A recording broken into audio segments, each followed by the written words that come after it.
Guys, நம்ம Ben Stokes அவரோட retirement announce பண்ணியிருக்காரு. சரி, அவர் ரிட்டையர் ஆயிட்டாரு, இதனால நமக்கு என்ன யூஸ்னு கேட்டீங்கன்னா, நமக்கு ஒரு ஆல்ரவுண்டர் தேவைப்படுது. அந்த ஆல்ரவுண்டர் ரோலுக்கு பென் ஸ்டோக்ஸ் கரெக்டாக இருப்பாரா? ஆல்ரெடி சிஎஸ்கேக்கு ஒரு வருஷம் ஆடி இருக்காரு. ஸோ அதை பேஸ் பண்ணி நம்ம திரும்பி எடுக்க வாய்ப்பு இருக்கான்றதை பற்றி நான் இந்த வீடியோவில் பார்க்க போகிறோம். பென் ஸ்டோக்ஸ் அஸ் அ பேக்கேஜாக பார்த்தீங்கன்னா பேட்டிங்கும் நல்லா பண்ணுவார், பவுலிங்கும் நல்லா பண்ணுவார், ஃபீல்டிங்கும் நல்லா பண்ணுவார், லீடர்ஷிப் ரோல் அண்ட் சிங்கிள் ஹேண்டடாக மேட்ச் எல்லாம் வின் பண்ணி கொடுத்துருக்காரு. ஸோ அதனாலேயே எல்லாருக்குமே ஒரு ஆட்டோமேட்டிக்கான எக்ஸைட்மெண்ட் இருக்குது. இப்போ ரிட்டையர்மெண்ட்டும் அனௌன்ஸ் பண்ணிட்டாருன்னா இனிமேல் கோயிங் ஃபார்வர்ட் T20 லீக்ஸ்ல நிறைய ஆடுவாருன்றதா எல்லாரோட எக்ஸ்பெக்டேஷன்ஸாகவும் இருக்கு. அண்ட் அவருமே நான் மற்ற லீக்ஸ்லாம் ஆடுவன்ற மாதிரி சொல்லியிருக்காரு. ஸோ இதுக்கப்புறம் இருக்க மேஜர் கொஸ்டின், நம்ம சிஎஸ்கேல அவருக்கு வாய்ப்பு இருக்கா, or in general Super Kings பிரான்ச்சைஸ்ல ஸ்டோக்ஸ்க்கு இடம் இருக்கான்றது. அண்ட் பர்சனலாக என்ன கேட்டிங்கன்னா சிஎஸ்கேல அவருக்கான இடம் இல்லை. இது சில பேருக்கு ஷாக்கிங்காகவும் இருக்கலாம், பட் இது கம்ப்ளீட்டாக என்னோட பர்சனல் ஒப்பீனியன் தான் கைஸ். என்ன பொறுத்தவரை பென் ஸ்டோக்ஸ்க்கு சிஎஸ்கேல இடம் இல்லை. T20ல அஸ் அ பேக்கேஜா பென் ஸ்டோக்ஸோட வேல்யூ இன்னும் நிறையவே இருக்கு. பட் அன்ஃபார்ச்சுனேட்லி இந்த ஸ்டேஜ் ஆஃப் ஹிஸ் கரியர் அவரை டாப் 3 அப்புறம் ஆடவே முடியாது கைஸ். அண்ட் சிஎஸ்கேலையும் அன்ஃபார்ச்சுனேட்லி டாப் 3ல இடம் இல்லை. வேர்ல்ட்லயே டாப்ல ஆடக்கூடிய நிறைய பிளேயர்ஸ் இருக்காங்க, ஓவர்சீஸும் சரி இந்தியன்ஸும் சரி. நம்ம இந்தியன் டாப் ஆர்டரா ஃபிக்ஸ் பண்ணிட்டோம். ஸோ அன்ஃபார்ச்சுனேட்லி ஒரு நல்ல ஆல்ரவுண்டரா இருந்தாலும் கூட நமக்கு அவருக்கான ஸ்பாட் இல்லாததுனால அவர் சிஎஸ்கேல எடுக்க முடியாது.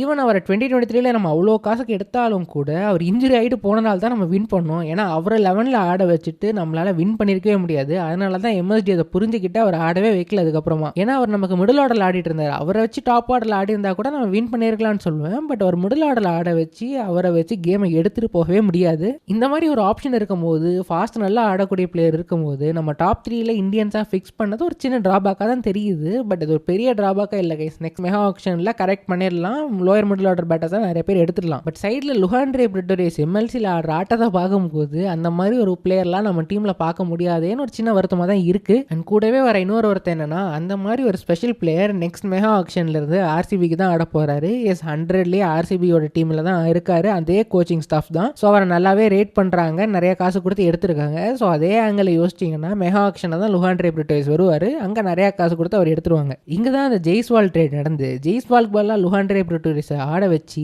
அவரை ஒரு ரிட்டென்ஷன் ஆப்ஷனை எடுத்தாங்கன்னா டோனன் ஃபெர்ராவை ரிலீஸ் பண்ணுவாங்க. ஸோ அப்போ நம்ம டோனன் ஃபெர்ராவை நம்ம சிஎஸ்கேல எடுத்துகிட்டு வரலான்ற ஆங்கிளையும் யோசிக்கலாம். பட் ஃபைன், அதுக்கெல்லாம் இன்னும் நாட்கள் இருக்குது, அப்போ நம்ம டிஸ்கஸ் பண்ணலாம். பட் எஸ் இப்போதைக்கு சிஎஸ்கேல பென் ஸ்டோக்ஸுக்கு இடம் இல்லை. பட் ஜேஎஸ்கேலையும் டிஎஸ்கேலையும் அவருக்கான இடம் இருக்குது. எஸ்பெஷலி ஜேஎஸ்கேவோட 11ல செம்மையான டாப் ஆர்டர் செட் பண்ணலாங்க. இது 2 ஓவர்சீஸ் ஆப்ஷன் யூஸ் பண்ணி டாப் 4 கரெக்டாக செட் பண்ணிட்டாங்கன்னா நெக்ஸ்ட் இயர் கண்டெண்டராகவே இருப்போம். என்னடா SA20 மெகா ஆக்ஷன் தான் படிக்கவலமாக பண்ணாங்கன்னு அப்போ பேசினி, இப்போ என்ன சடனாக கண்டெண்டராக இருப்பாங்கலாம் பேசுறியேன்னு நீங்கள் யோசிக்கிறீங்களா? அந்த மாதிரி யோசிக்கிறீங்கன்றது எனக்கு தெரியுது. அதுக்கான எக்ஸ்பிளனேஷன் நான் கொடுக்குறேன். பேசிக்கலி டியான் ஃபோரஸ்டரோட எமர்ஜென்ஸ்னால அந்த மிடில் ஆர்டர் ஹோல் நமக்கு ஃபிக்ஸ் ஆயிடுச்சு. ஸோ அது ஒன்று. ரெண்டாவது, டியான் யான்சனை சைன் பண்ணி அங்கே ஒரு பவுலிங் ஆல்ரவுண்டர் ரோலையும் செட் பண்ணிட்டாங்க. அது 2. அது நம்ம யூஸ்வலாக ஃபர்ஸ்ட் எய்ட் கிட் மாதிரி இன்ஜுரி ரீப்ளேஸ்மெண்ட்டை யூஸ் பண்ணுவோம்ல, அங்கேயே டியான் யான்சனும் சரி, அது போக 2-3 ரீப்ளேஸ்மெண்ட்டை சைன் பண்ணி நிறைய ஹோல்ஸை ஃபிக்ஸ் பண்ணிட்டோம். நெக்ஸ்ட் நம்ம ரைலி ரூசோவோட ஃபார்ம், அவர் இவ்வளோ கன்சிஸ்டண்டாக இருப்பார் நான் எதிர்பார்க்கல. அவரோட ரைலி ரூசோ 4.0 5.0ன்னு வச்சுக்கலாம். சும்மாவே 5 மேட்ச்ல 1 மேட்ச் தான் என் தலைவன் அடிப்பான். அவனையே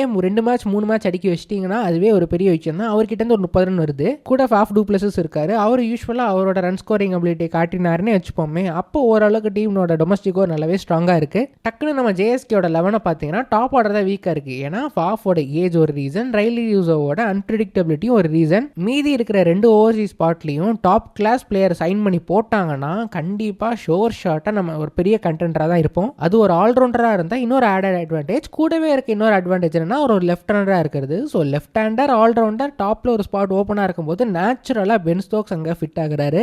பென் ஸ்டோக்ஸ் கிட்ட ஓப்பனராக ஆடக்கூடிய ஸ்கில் இருக்கு. அதை திருப்பி T20ல செயல்படுத்த போறாரான்றதெல்லாம் வெயிட் பண்ணி பார்க்கணும். பட் நேச்சுரலாக அஸ் அ பிளேயரா அஸ் அ ஸ்கில் செட் வச்சு பார்க்கும்போது Ben Stokes can easily fit in JSK's 11. இது நம்ம JSKவோட ஆக்ஷனில் வரும்போது இன்னும் டீட்டெயிலாக டிஸ்கஸ் பண்ணலாம். ஏன்னா JSKவோட ஆக்ஷன் டைமில் மேட்ச் ஆரம்பிக்கிற டைமில் இங்கிலாந்துக்கு நிறைய டெஸ்ட் மேட்சஸ் இருக்கு கைஸ். நான் நேத்தி தான் செக் பண்ணேன். ஸோ மெயினான பிளேயர்ஸ் ஹாரி ப்ரூக்கோ ஜேமி ஸ்மித்தோ எவ்வளோ அவைலபிளாக இருக்க போறாங்கன்னு தெரியல. பட் அதெல்லாம் தவிர்த்து மீதம் பார்த்தீங்கன்னா இவர் ரிட்டையர் ஆகிட்டாரு. ஸோ இவர் அவைலபிளாக இருக்கிறனால இவரை டேரெக்டாக சைன் பண்ணுறது இஸ் நோ பிரெய்னர் டிசிஷன். JSKலேயே நீங்கள் மிடில் ஆர்டரில் ஆட வைக்கலாமான்னு கேட்டீங்கன்னா டெஃபினட்டாக அதுக்கான சான்சஸ் ரொம்ப கம்மியாக தான் கைஸ் இருக்கு. நார்மலான பேஸ் கண்டிஷன்ஸில் அவரால் ஆட முடியும். பட் பால் ராயல்ஸ் சைட்லலாம் போனீங்கன்னா அவரால் ஆடவே முடியாது. ஈவன் TSKல சொல்லலாம், TSKலையும் ஒரு ஓப்பன் ஸ்லாட் இருக்கு. ஃபாஃபுக்கு அப்புறம் ஒரு கேப்டன் தேவைன்னா இவரை சூஸ் பண்ணலாம். அவர் டோனன் ஃபெர்ரா தான் கேப்டன் பண்ண போறாரு. ஆல்ரெடி வைஸ் கேப்டனாக இருக்கிறனால அவரை கேப்டன் பண்ணால் கூட ஒரு யங் கேப்டனாக இருக்கும்போது பென் ஸ்டோக்ஸோட லீடர்ஷிப் ரொம்ப ஹெல்ப் பண்ணும். பட் ஒரே ப்ராப்ளம் என்னன்னா எம்எல்சியில் சில பிச்செல்லாம் ரொம்ப ஸ்லோவாக இருக்குது, சுத்தமாக பேட்லேயே படலை. ஸோ அந்த மாதிரி பிச்சஸ்லாம் பென் ஸ்டோக்ஸோட அபிலிட்டி பற்றி எனக்கு ஒரு கொஸ்டின் மார்க் இருக்குது.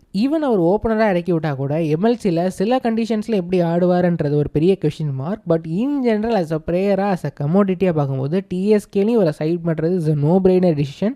எனக்கு தேவைப்படுற லெஃப்ட் ஹேண்டர் ஆப்ஷன் அவர் இருப்பார், எனக்கு தேவைப்படுற ஆல்ரவுண்டர் ஆப்ஷனாகவும் இருப்பார். சிஎஸ்கேவை இன் ஜென்ரல் சூப்பர் கிங்ஸ் ஃப்ரான்ச்சைஸோட பெரிய தொல்லையே ஆல்ரவுண்டர் பிரச்சனை தான். ஸோ அந்த பிரச்சனைக்கு ஒரு சொல்யூஷனாக வந்திருக்கிறது தான் இந்த பென் ஸ்டோக்ஸோட ரிட்டையர்மெண்ட். ஆல்ரெடி சிஎஸ்கே கார்டு இருக்காரு, சிஎஸ்கேவை நல்லா ரேட் பண்ணுறாங்க இருக்கும்போது சிஎஸ்கேவை தவிர மற்ற 2 ஃப்ரான்ச்சைஸில் இவர் டெஃபினட்டாக நான் எதிர்பார்க்குறேன், கண்டிப்பாக மேனேஜ்மெண்ட்டும் எதிர்பார்ப்பாங்கன்ற நம்பிக்கையில் நான் இருக்கேன். ஸோ எனக்கு தேவைப்படுற ஆல்ரவுண்டர் ரோலை அவர் சால்வ் பண்ணுறதுனால டிஎஸ்கே அண்ட் ஜேஎஸ்கேல என்னோட ஷோர் ஷார்ட் சைனிங்காக இருப்பார். பட் சிஎஸ்கேல அன்ஃபார்ச்சுனேட்லி அவருக்கான இடம் இல்லை. ஸோ இதுதான் என்னோட பாயிண்ட் ஆஃப் வியூவாக இருக்குது. அண்ட் உங்களை பொறுத்தவரை பென் ஸ்டோக்ஸை நீங்கள் சிஎஸ்கே, ஜேஎஸ்கே, டிஎஸ்கேன்னு எல்லா ஃப்ரான்ச்சைஸ்லையும் எதிர்பார்க்குறீங்களா, இல்லை சில ஃப்ரான்ச்சைஸில் தான் வரணும்னு இருக்கீங்களா, இல்லை அவர் வரவே கூடாதுன்னு இருக்கீங்களான்றதை கீழே மென்ஷன் பண்ணுங்க. So thank you so much for வாட்சிங் வீடியோ பிடிச்சா மறக்காம லைக் பண்ணுங்க, சேனலுக்கு சப்ஸ்கிரைப் பண்ணுங்க, ஹை பட்டனையும் தேடி விட்டுருங்க, உங்களோட ஃப்ரெண்ட்ஸ்க்கு ஷேர் பண்ணிவிட்டுருங்க. அடுத்த வீடியோவில் பார்ப்போம். தேங்க்யூ ஸோ மச் ஃபார் வாட்சிங் again. Take care, bye by.